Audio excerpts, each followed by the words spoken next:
Katie Hobbs thinks there are 47 different genders. I'll tell you what, I'm not a biology major, but there are 2 genders, guys. 2.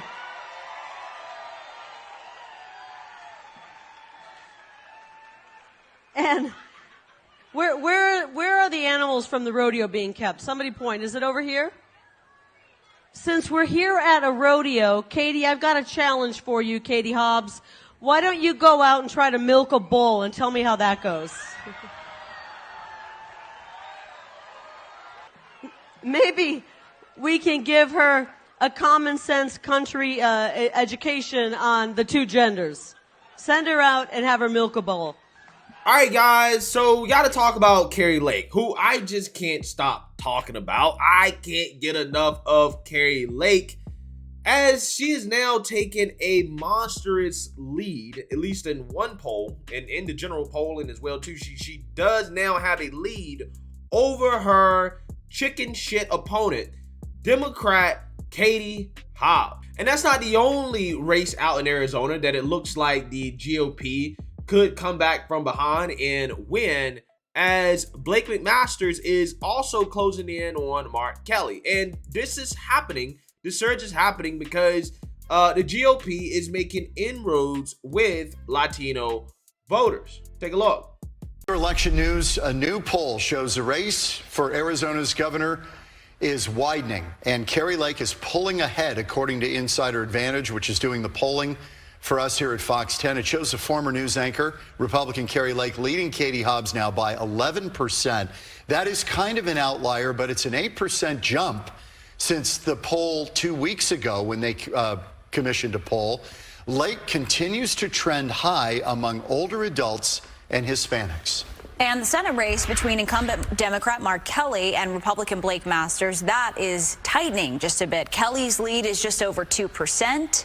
2 weeks ago, the gap was 4%, though. And Libertarian candidate Mark Victor is polling at 6%. 6% also still undecided at this point. The margin of error for both polls was just over 4%.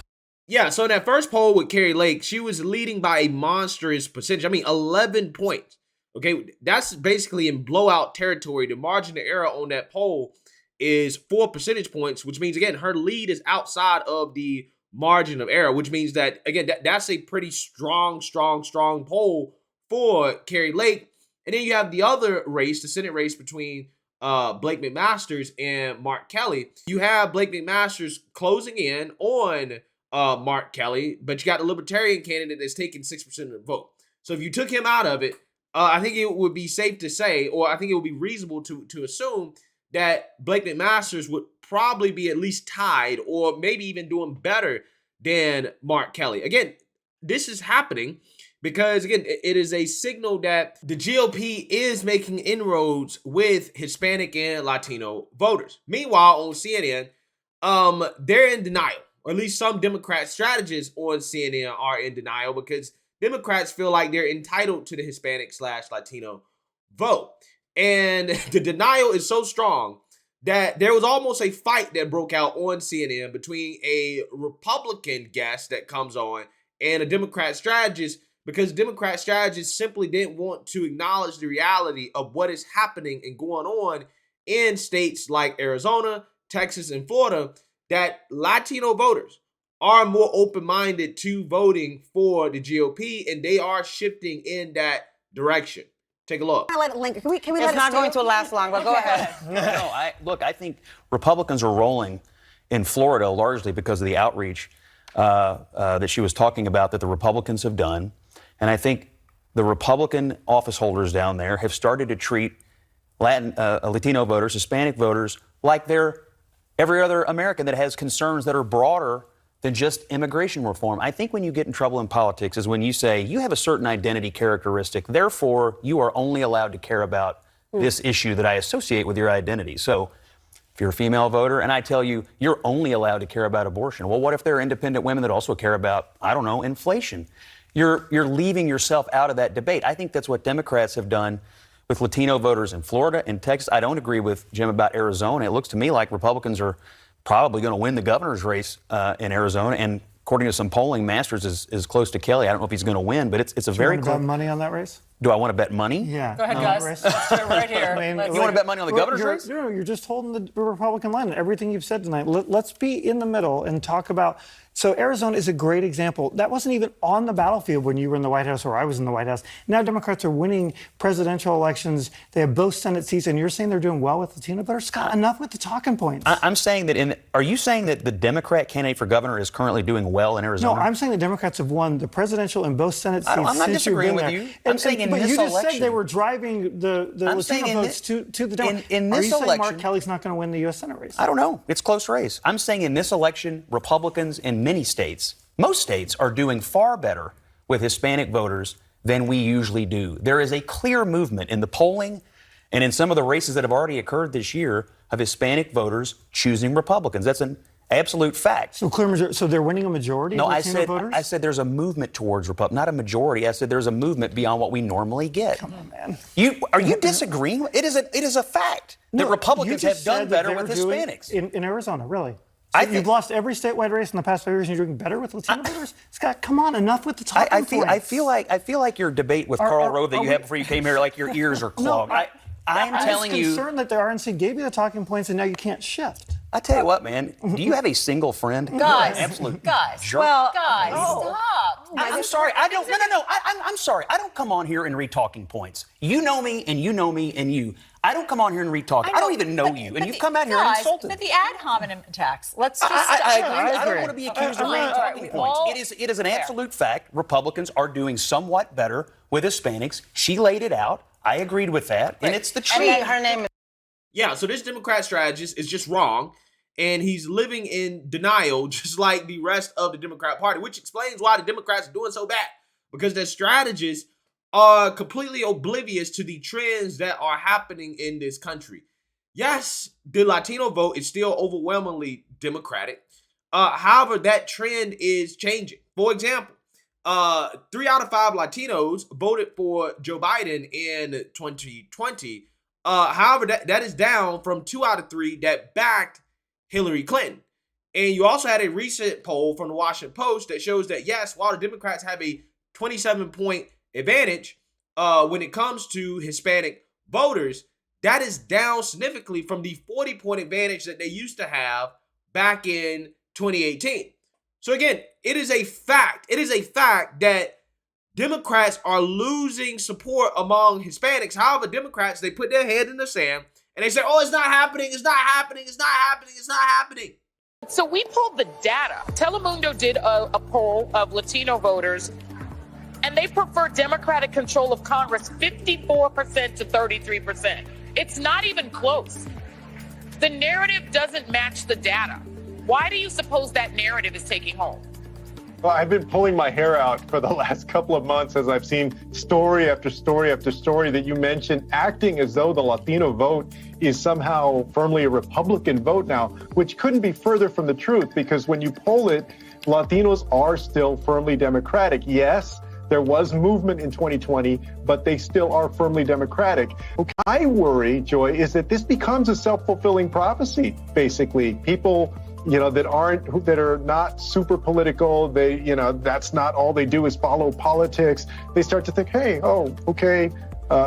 Folks are going Republican now. There is a bandwagon effect that I fear can happen based on essentially inaccurate narrative that is out there over and over and over again. Yeah, so you have polls out there that's showing that while, Hispanics as Latino voters are still Democratic for the most part, it is obvious and it is very clear that the GOP is making inroads, right? That things are changing. You have Miami-Dade County essentially about to vote for a Republican for governor, Ron DeSantis, for the first time in like 20 years. You have Maya Flores, who flipped a historically blue district in Texas of mostly Latinos. She flipped that red, okay? It was like the first time that's ever happened. Who, by the way, the Democrats are denying entrance into the Hispanic caucus. Same thing they do to black Republicans that don't agree with them. They deny them entrance because apparently they're not really, so-called people of color if they don't agree with Democrats, which again is another reason why Democrats are losing support, because overall, what Hispanics, Latinos, and everybody else in this country cares about is the economy. They care about inflation, and that is the number one issue, an issue that Democrats just refuse to talk about or speak on, or just flat out deny reality on. And that is the primary reason why Democrats are losing ground when it comes to the so-called minority vote. But see, Democrats think that, nope, we got it in the bag, right? We got it in the bag because if you don't vote Democrat, then you're not a real so-called person of color, okay? Again, this is how they lose, playing these identity politics, thinking that the only thing Latinos care about is things like the border, right? And that they must want open borders because they want all their cousins, right, from Mexico to come on over, right? This is what they believe. But the reality is that things are changing. And what affects change the most is not your ability to play identity politics, because eventually people will figure out that identity politics does not really mean anything. It does not really help you. That is simply there to pander, and there's no real substance to it. Eventually people will figure it out, right? For example, look at what's going on with the Kari Lake, Katie Hobbs race in Arizona, right? Katie Hobbs will not debate Kari Lake. Anytime you hear Katie Hobbs talk, she has no answers. She cannot clearly articulate her policy positions. She will not show up to Hispanic events, right? Events that are meant for Hispanic voters, that are meant to, be outreach towards Hispanic voters. She won't show up if Kari Lake is there. And the irony here is that the Democrats threw money behind Kari Lake. They actually funded Kari Lake thinking that she was too extreme. She was so extreme that she would lose in the general election. So again, the Democrat strategy here is massively backfiring, right? Especially when it comes to what's going on in Arizona. And primary reason why is because Democrats believe that what people care about are things they actually don't care about. They think that people care about identity politics and the so-called attack on democracy, and they don't. And that is why you see people like Kari Lake surging in the polls past their Democratic candidates. That's why you see races tightening, okay, in these states where you have a large Hispanic voting bloc, is because that vote is up for grabs. And here's the thing, Republicans don't need to win a majority of the vote. They just need to take some away from the Democrats. Same thing when it comes to black folks. Republicans don't need to have a majority of the black vote. They just need to take enough away from the Democrats that they can win enough seats. That's it. That's it. So again, the game is not to convince everybody to be a Republican or to vote GOP. The game is just to convince enough of them to not vote Democrat where the GOP can take power. And that is what a lot of these people don't really understand. They don't realize. So, with that being said, I think it's glorious to watch the Democrat strategy of leading with identity politics instead of real issues, right? Leading with January 6th instead of real issues. It is absolutely glorious watching it backfire in real time, especially as we get closer towards election day. So let me know what you guys think. Make sure you like, comment, and subscribe. Most importantly, share a Black conservative perspective. Peace.